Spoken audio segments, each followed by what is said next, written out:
Hey guys, it's Nicola. So I decided to do a video on suicide and depression. The reason for this video, as you all know, the recent news we've heard of the deaths of Kate Spade and Anthony Bourdain. Kate Spade, who I'm not very familiar with, I'm gonna be honest, but she's a very influential fashion designer, and Anthony Bourdain, who I am familiar with, a very influential chef and TV personality. But from my point of view with Anthony Bourdain, this was like a reality, slap. Like, what the hell?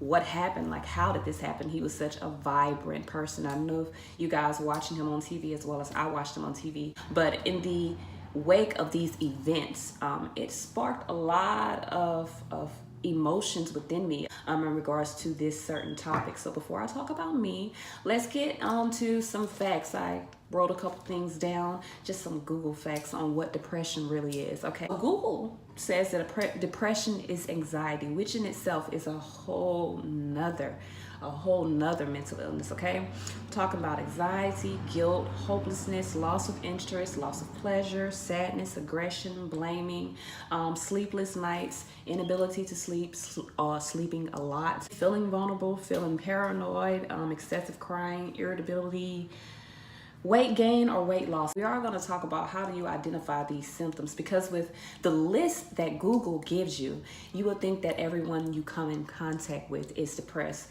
which is not the case. We all go through some sort of bouts of depression every now and then, but we're talking about real life depression, real life I need help me type of situation. So how do we identify that with the people that we're around? For one, pay attention, okay? Some of the strongest people, pay attention to their actions. I'm what a lot of people consider a strong person because of the things that I've been through, but that doesn't make my feelings any less sensitive than the next person. That doesn't make my actions any more stronger than the next person. So just because you feel like a person is strong doesn't mean that they don't need your assistance, don't mean that they don't need you to reach out and give them a hug or help them in some way, shape, or form, okay? Because even our strongest individuals break down.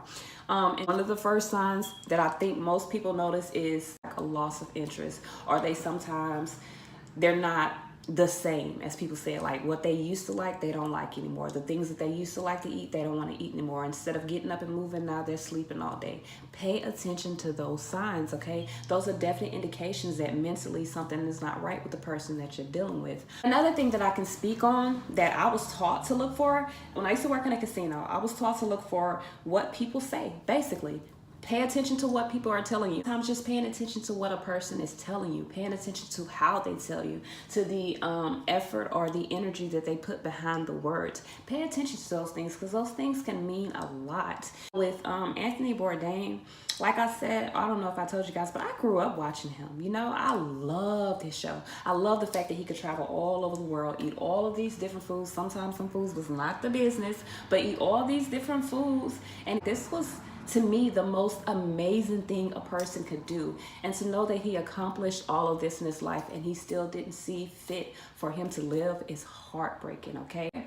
You can't just base a person's sanity off the way that they live or off of the way that they project themselves. Sometimes you got to dig deeper. For those that you care about the most and you feel like that they're depressed and you feel like that they need your help, come to them, analyze them. Look, if you have to call for them, pick up the phone and call the suicide hotline.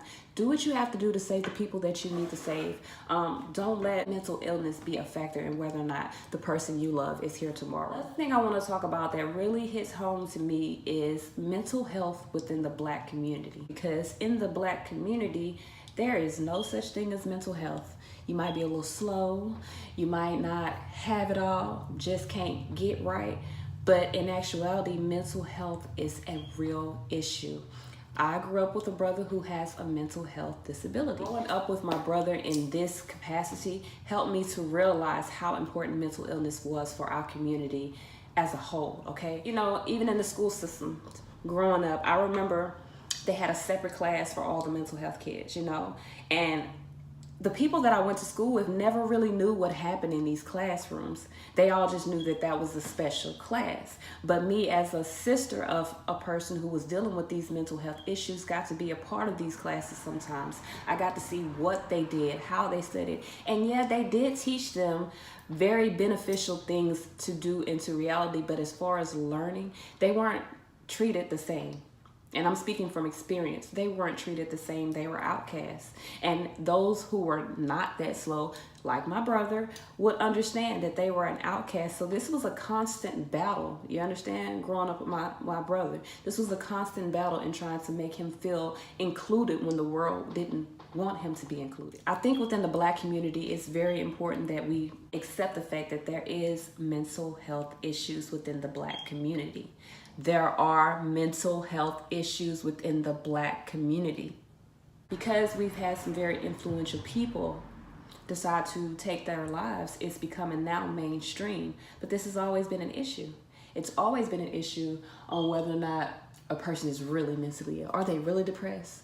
Are they really depressed? We are so quick to shut a person out because they feel different than what we feel, or because we don't understand how they're feeling what they're feeling.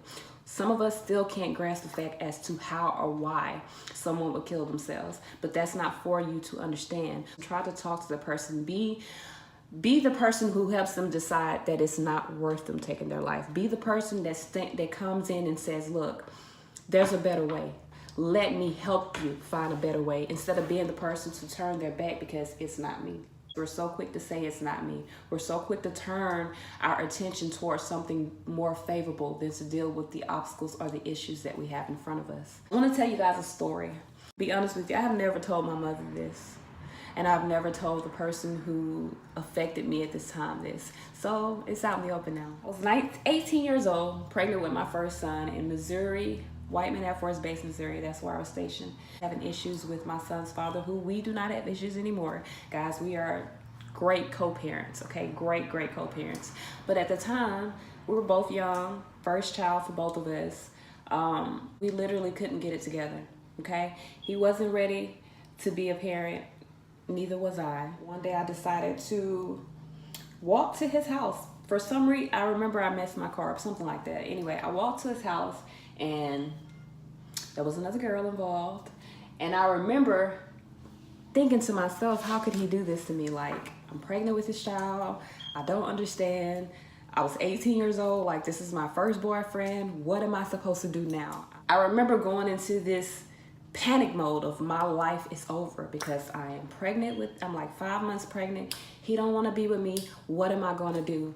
So I went back home. One of my friends picked me up, and all night I cried. I just laid in bed and I cried. And I remember waking up out my sleep and tears still falling from my face. And I cried. And in the middle of the night, I remember just thinking in my head, I'm going to kill myself. I remember thinking, I can't do this. I can't be a single mother. I can't raise this child on my own. I just can't. Like, everything was too much. I was depressed.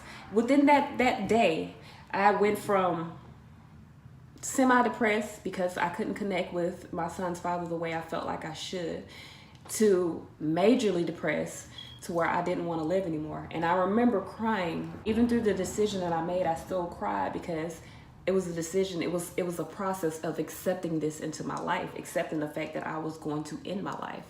And my friend, Imlo, decided that she wanted to go to church.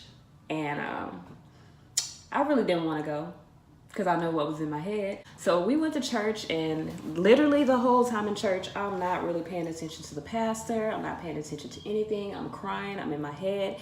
And in church, I start to plan out my suicide. And I'm shaking out because I remember I'm literally like, okay, how can I do this so that my mother doesn't know that I committed suicide, because I don't want to break her heart. And the whole time I just kept thinking, like, how am I going to do it? I can't, I couldn't do anything drastic. I knew that. So I decided the next morning that I would drive my car over the bridge. There was a bridge in Missouri going from Sedalia to Missouri, or going from Whiteman Air Force Base to Sedalia, big bridge. And I decided that I was going to run my car over the bridge.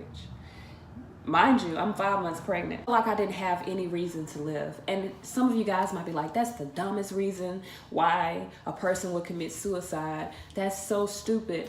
It's stupid now, but at the time, everything about the situation made sense to me. It was like, I did not want to live through the pain that I was feeling at that time. I felt deserted, I felt abandoned, I felt alone, and I didn't want to live. I did not want to live. It was my decision. So after church, you know, this lady stopped me, and she was a visiting pastor. I remember her speaking, but I don't remember what she spoke, but I remember seeing her speaking and singing. So she stopped me on the way out the door, and I remember me and her were sitting in the doorway.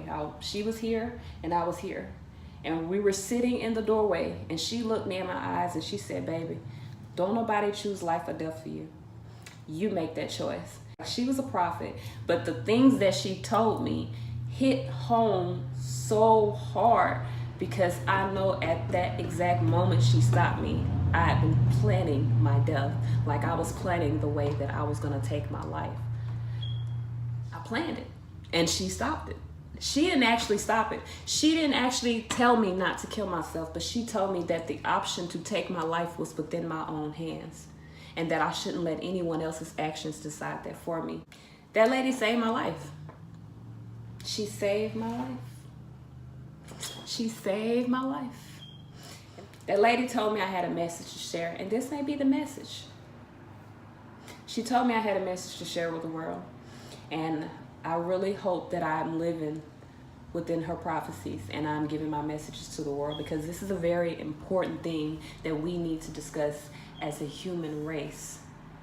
You are put here to feel the happiness, the pain, the anger, the sadness, the confusion, the frustration. You are here to feel all of that and learn from all of that. Like that lady told me, don't you let nobody choose life or death for you. You're here to live. Live, baby.